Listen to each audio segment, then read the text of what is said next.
Duhaye karibu n'ikaze Kristo, duhaye karibu n'ikaze Mwuka Wera kugira ngo abane natwe muri inyigisho yacu y'uyu munsi. Ni inyigisho dukomeje kurebera hamwe uburyo bwo gutwara intwaro z'Imana cyangwa se muri rugamba rw'umwuka. Uburyo bwo gutwara izi ntwaro z'Imana mu rugamba rw'umwuka. Ese umukristo akwiriye gutwara zira ntwaro gute? Intwaro dusanga mu rwandiko Paulo yandikiye itorero rya Efeso ibice 6 guhera ku murongo wa 14 kumanuka kugeza kuri 17. Izo ntwaro umukristo akwiriye kuzitwara gute?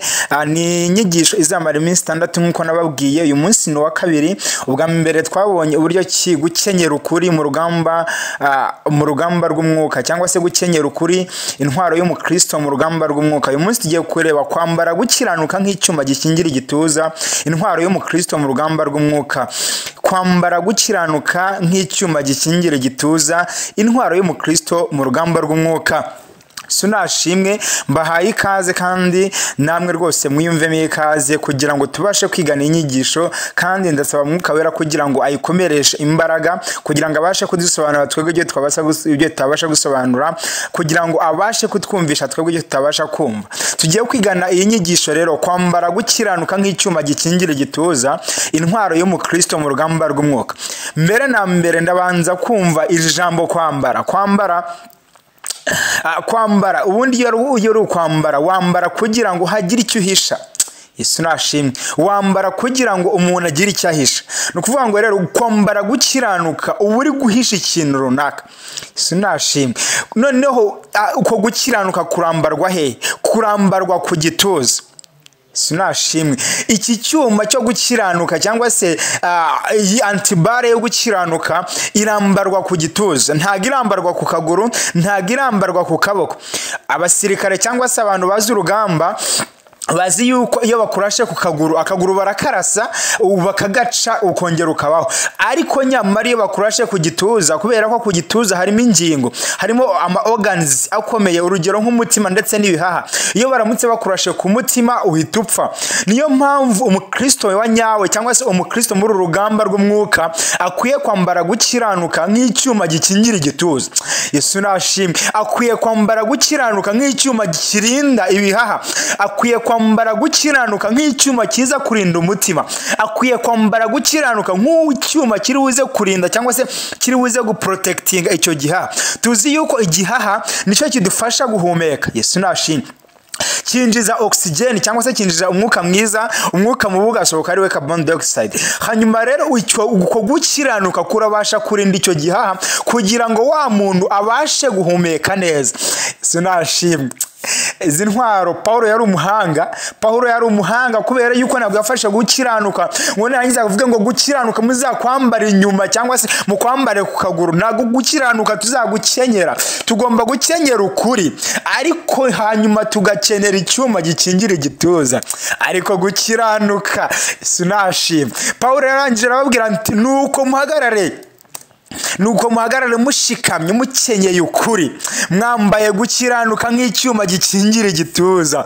Abefeso ibice 6 umurongo wa 14 turacyari kuri ya ngingo yo kuvuga ngo gukiranuka nk'icyuma gikingira igituza. Gukiranuka nk'icyuma kiri buze kuza giga protecting imyambi yose umwanzi ari buze kukurasa, kikaza kiga protecting amasasu yose umwanzi ari buze kukurasa. Mwibuke izi ntambara turwana ntago ari iz'umubiri. Mwibuke izi ntambara turwana ni iz'umwuka. Satani ajya turasa ibitero, Satani ajya turasa intwaro, ajya afite bombe nyinshi ajya abasha kuturasa, ariko asanga dufite antibare yo gukiranuka. Sunashimwe. Ajya asanga dufite antibare yo gukiranuka, akarasa ashaka kurasa ku mutima, agashaka kurasa ku gihaha kugira ngo duhite dupfa, ariko agasanga dufite gukiranuka. Sunashimwe. Iyi ntwaro rero ni intwaro ikomeye nk'umusirikare. Iyi ni intwaro ikomeye nk'umusirikare, kubera ko nta musirikare wa nyawe wa nyawo wagenda atambaye antibari. Kubera iki antibari ubundi bayambara ku gatuza? Ni kubera ko ku gatuza cyangwa se hano ku gatuza harimo ama organe y'agaciro cyangwa se akomeye. Nk'umukristo rero hano mu gituza cyacu cyangwa se gukiranuka gukingira ama organs akomeye aturinda kuri guterwa cyangwa se kuba twatwarwa n'iyo myuka mibi, kuba twatsindwa n'umwuka mubi, kuba twatsindwa no n'uburiganya bwa Satani. Yesu nashimwe.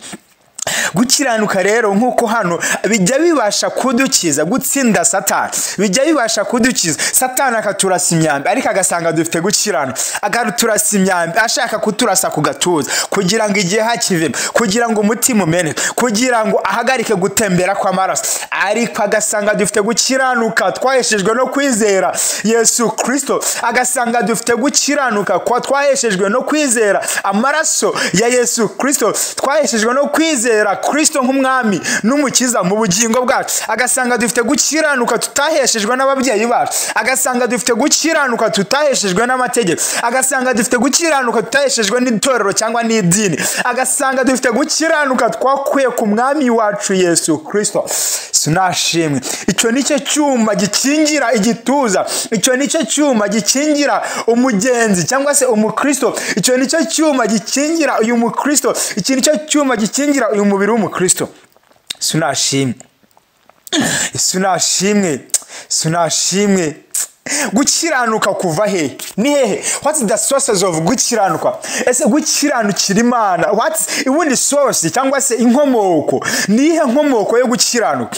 Paulo yandikira Abaroma ibice 3:22 yarabandikiye ngo ariko rero hariho gukiranuka kw'Imana kwahishwe kudaheshwa n'amategeko, nubwo amategeko n'ibyahanuwe aribyo biguhamya. Sunashimwe. Hariho gukiranuka kw'Imana kwahishwe kudaheshwa n'amategeko, hariho gukiranuka kw'Imana kwahishwe kudaheshwa no kumvira itorero, hariho gukiranuka kwahishwe kudaheshwa no gutinya mama wawe, hariho gukiranuka kwahishwe kudaheshwa no gutinya ibihano, ahubwo uko gukiranuka kwahishwe muri Kristo, uko gukiranuka kwahishwe muri Yesu Kristo, uko gukiranuka niko kwahishwe muri Yesu Kristo. Uko gukiranuka icyo cyuma nta handi turubuze kugikura, icyo cyuma ntabwo uzajya ku isoko ngo ukigure muvandimwe, icyo cyuma ntabwo uzajya ku isoko ngo ukigure, ahubwo uko gukiranuka tukugura kuri Kristo, tukabasha kwemera ko yabambwe, tukabasha kwemera ko yapfuye azira njyewe, azira ibyaha byanjye. Haleluya. Niko gukiranuka bizeye bose baheshwa no kwizera Yesu Kristo ari ntatandukaniro. Umurongo 23 niko kutubwira, niko gukiranuka kw'Imana abizeye bose baheshwa no kwizera Yesu Kristo ari ntatandukaniro. Amen. Amen. Uko kwizera cyangwa se uko kwizera Kristo ko ari umwami n'umukiza mu bugingo bwa, uko kwizera ukizera ko Kristo yabambwe ku bwanjye ndetse nawe, ukizera ko Kristo icyamuzanye nta kindi ari kugira ngo acungure ubuzima bwanjye ndetse nawe, ukizera ko Kristo ari umuntu wabasha cyangwa se ari Imana igibasha kuturinda mu makuba ndetse no mu byago. Uko kwizera niko konyine kubasha kudukingira iyo ibyo bitero bya Satani abasha kudutera. Haleluya. Hariho gukiranuka kudaheshwa n'amategeko. Ntago ari amategeko ya Mose, ntago ari amategeko y'umushumba, ntago ari amategeko y'umubyeyi, ntago ari amategeko y'undi wari we wese, ariko baravuze ngo ariko ayo mategeko ndetse n'ibyahanuwe nibyo bikomeza cyangwa se nibyo kwa Yesu nashimwe, sorry. Nubwo amategeko n'ibyahanuwe aribyo biguhamya, gutegeka ayo mategeko araza agahamya uko gukiranuka. Ni ukuvuga ngo nta wabashije kuba umusirikare, nk'uko Paulo yandikiye Timoteyo akamubwira nta wabashije kuba umusirikare, nabandikiye ubusirikare nangize ngo ujya kwinezeza n'iby'isi, ngo abakinejeje wamwandikiye ubusirikare. Byanze bikunze nimba ufite Kristo, nimba umurimo cyangwa se nimba kurimo muri we. Sunashimwe. Nababwiye ku kantu ko kuvuga kuba muri Kristo ndetse no kuba Kristo. Muri Kristo urimo ujye ubasha kumenya gukiranuka gukwiye, gukiranuka tudaheshwa n'amategeko, gukiranuka tudaheshwa no kwanga guhanwa, ahubwo gukiranuka duheshwa no kwizera Yesu Kristo. Ariko nanone aya mategeko ndetse n'ibyahanuwe bikaza bihamya uko gukiranuka. Sinashimwe mu gihe intwaro z'umubiri zirinda umubiri, nk'uko umusirikare iyo agiye ku rugamba akagenda yambaye antibare zirinda umubiri, ndetse n'intwaro z'umwuka zibasha kurinda umwuka. Sinashimwe ndetse intwaro z'umwuka zibasha kurinda umwuka. Ibyo murabyumvishe da? Intwaro z'umwuka zibasha kurinda umwuka. Intwaro z'umwuka zibasha kurinda umwuka, ndetse intwaro z'umubiri zikabasha kurinda umubiri. Umusirikare agenda yambaye antibare kugira ngo protecting igituza cye. Natwe tugomba kwambara gukiranuka kugira ngo duprotecting ako gakiza twaha. Tugomba kwambara antibare kugira ngo duprotecting tutanyagwa, tutaza kunyagwa agakiza twahawe Satani akatunyaga. Satani ahora ari maso abashaka kutunyaga, ariko tugomba kwambara gukiranuka nk'icyuma gikingira igituza, nk'icyuma kiri buze kudukingira igituza. Amen. Sinashimwe. Ubutumwa bwiza uko urwandiko Paulo urwandiko Yohana yanditse rwa mbere igice cya mbere umurongo wa 9 yaravuze ngo ariko rero nitwatura ibyaha byacu niyo yo kwizerwa kandi ikiranuka kutubabarira ibyaha byacu no kutwezaho gukiranirwa kwacu. Sinashimwe nta handi dukura uko gukiranuka uretse kwizera Kristo. Ukizera Kristo urangiza ukatura ibyaha byacu. Yanditse ngo ikirano hejuru ku murongo wa 8 yaranditse aravuga ngo ku mirongo ibanze yaranditse aravuga ngo nituvuga yuko nta cyaha dufite tuba twise Imana inyabinyoma.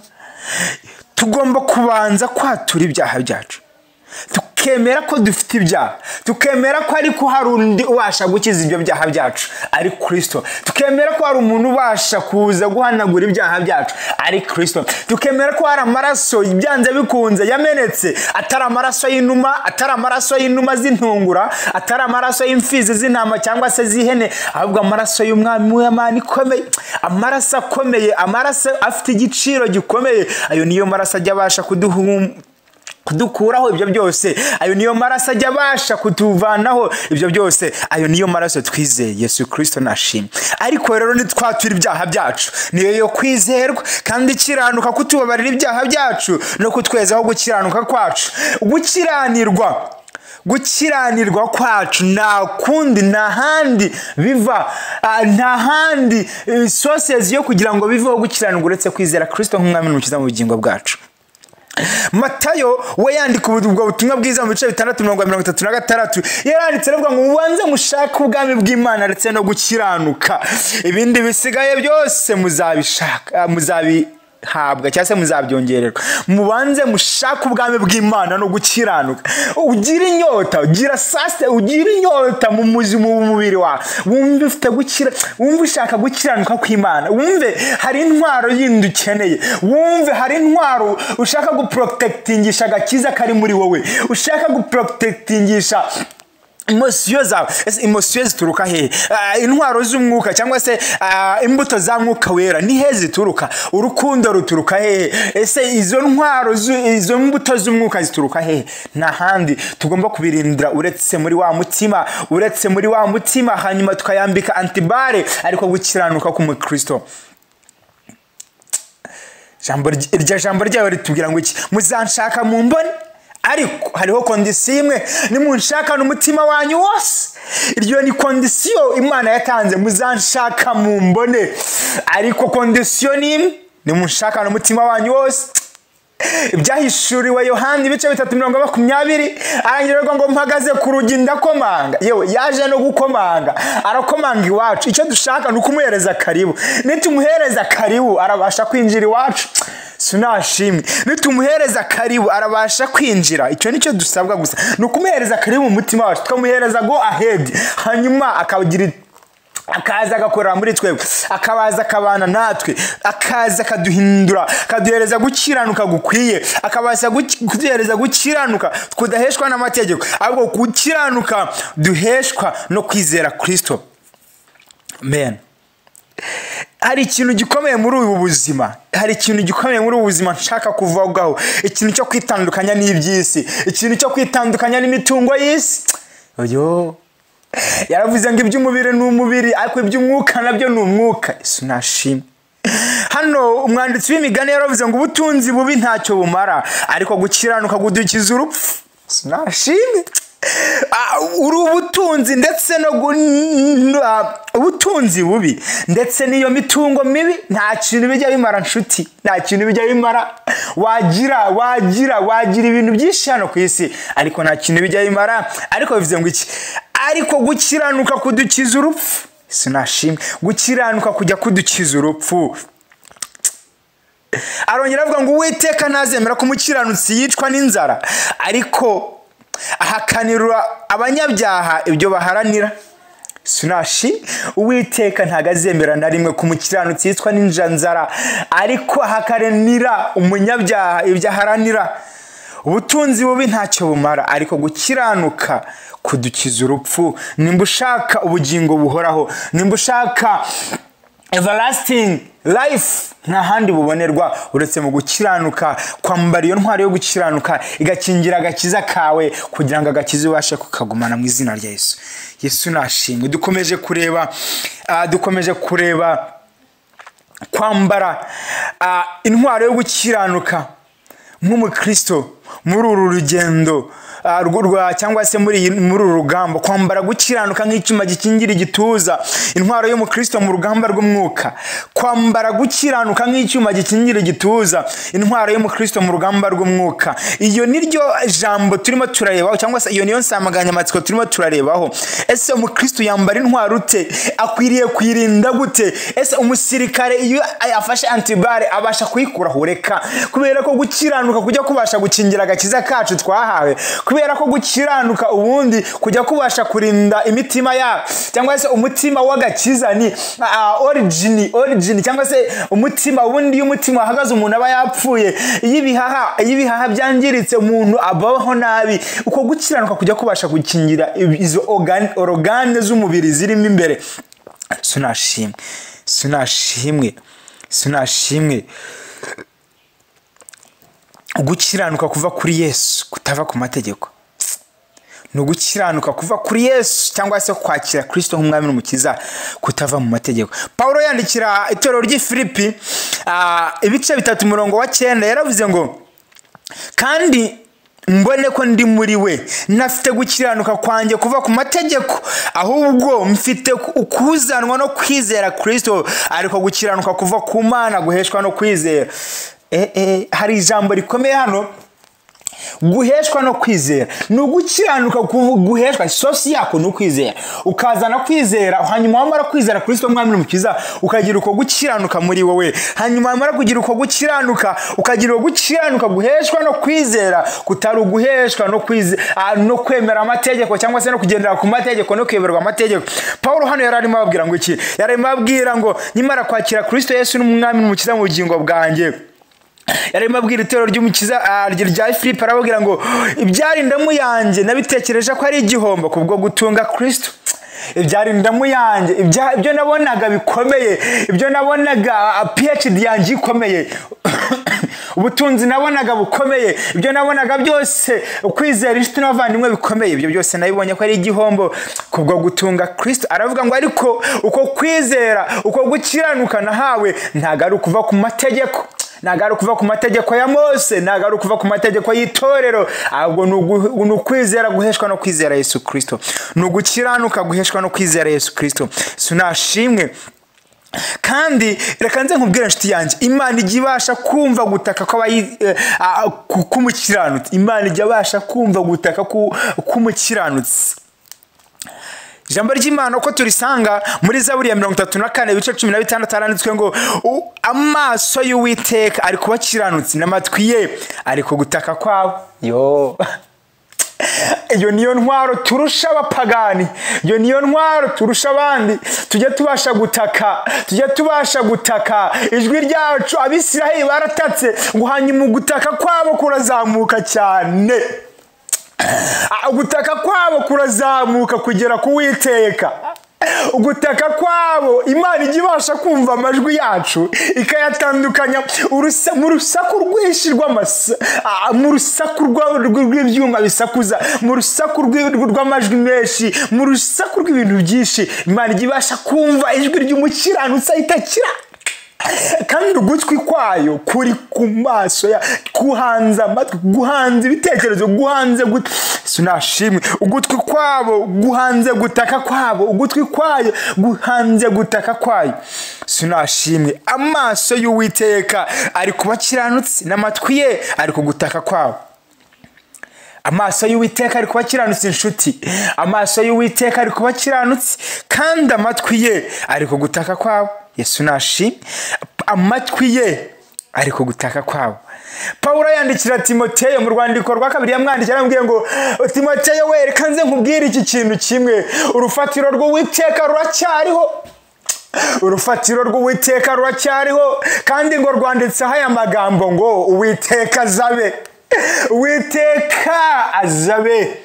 Sinashimwe. Uwiteka azabe kandi abahanze amaso kandi abateze ugutwi. Jambo umwe muntu mwegeze yavuga ngo mu ijoro ry'umukara, agashishiri k'umukara kari munsi y'ibuye ry'umukara, Imana ijya ibasha kukareba, Imana ijya ibasha kukareba mu ijoro ry'umukara, mwibuye munsi y'ibuye ry'umukara.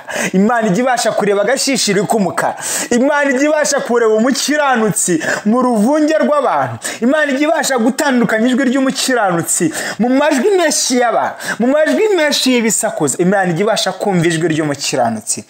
Sunashimwe. Ijambo ry'Imana ritubwira ngo iki? Ijambo ry'Imana dusanga mu butumwa bwiza uko bwanditswe na Yohani ibice 3:3. Yesu aramusubiza ati nukuri ndakubwira yuko umuntu natavuka ubwa kabiri atabasha kwinjira mu bwami bw'Imana. Nukuri ndakubwira yuko umuntu utabasha kubyarwa ubwa kabiri cyangwa se kuvuka ubwa kabiri atabasha kwinjira mu bwami bw'Imana. Reka nzamubwira ko yabwiraga Nikodemu, Yesu Kristo yakubwiraga mugabo witaga Nikodemu, ariko Nikodemu yaramaze igihe asobanurira abantu, abasobanurira, ariko nyamara atazi gukiranuka ni iki, ese kwinjira mu bwami bw'Imana bisaba iki, kwizera Kristo ni iki. Ariko ndaramubwira ngo Kristo aramubwira ati nukuri ndakubwira yuko umuntu natabasha kubyarwa ubwa kabiri ntago yabasha kwinjira mu bwami bw'Imana. Nikodemu ajya muri confusion, aravuga ati ko ndi umugabo, ko mfite ubwanwa, ko mfite abagore, ko mfite iki, papa wanje inde, umuntu wese ukuze yabasha kubyarwa ubwa kabiri gute? Sinashimwe.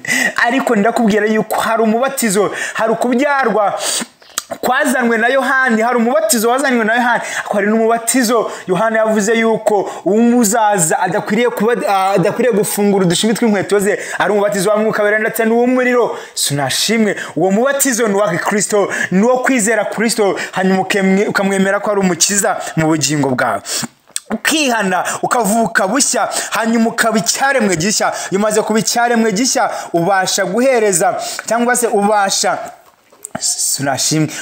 guhereza Imana karibu mu mutima wawe, akabasha kukuyobora, akabasha guhabwa ubugingo buhoraho, ukabasha guprotectinga kwa gukiranuka, ukabasha guprotectinga kwa kwizera kwawe, ukabasha guprotectinga ka gakiza kawe. Yesu Kristo nanone yaravuze ati ninjye muzabibu namwe muri amashami, mu butumwa bwiza bwanditswe na Yohani ibice 15:5.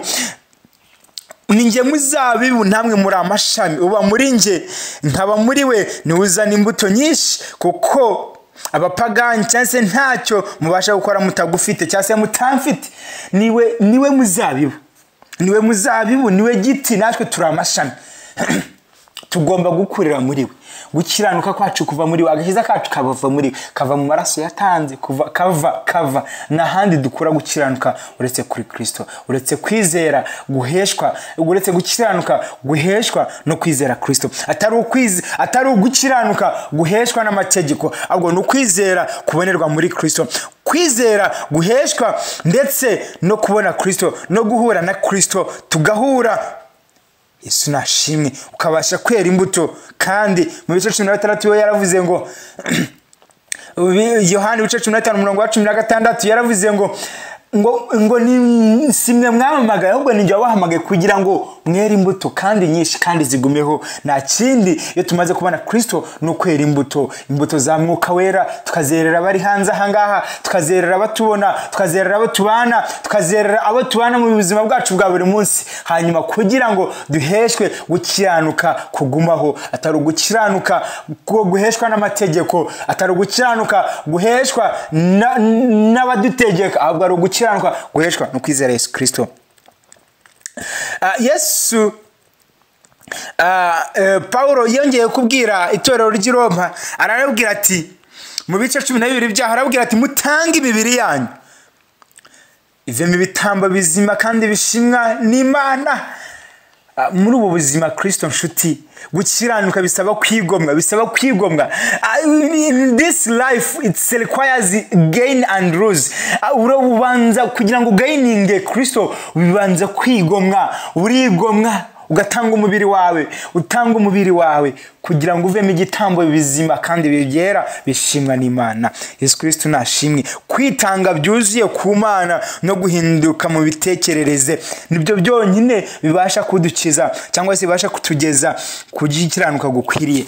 Intwaro yo gukiranuka rero nkuko tubibonye, intwaro yo gukiranuka nta kindi tuzanira, nta kindi bisabwa uretse kwizera Kristo, hanyuma uko kwizera kukaduhesha gukiranuka, tudaheshwa n'amategeko ahubwo tuguheshwa no kwizera Kristo. Mbahaye ndabashimiye cyane kubwo twabonye muri iyi nyigisho yo kwambara intwaro yo gukiranuka, kwambara gukiranuka nk'icyuma gikingira igituza, intwaro yo mu Kristo mu rugamba rw'Umwuka, intwaro yo mu Kristo mu rugamba rw'Umwuka. Tumaze kubona yuko iyi ntwaro ari nta kundi, nta handi turuka uretse muri Kristo Yesu, nta kindi maze uretse gukingira ako gakiza twahawe, nta kindi maze uretse kugira ngo ako gakiza katanyagwa na Satani, kugira ngo utaterwa na Satani akatunyaga agakiza twahawe. Nta kindi.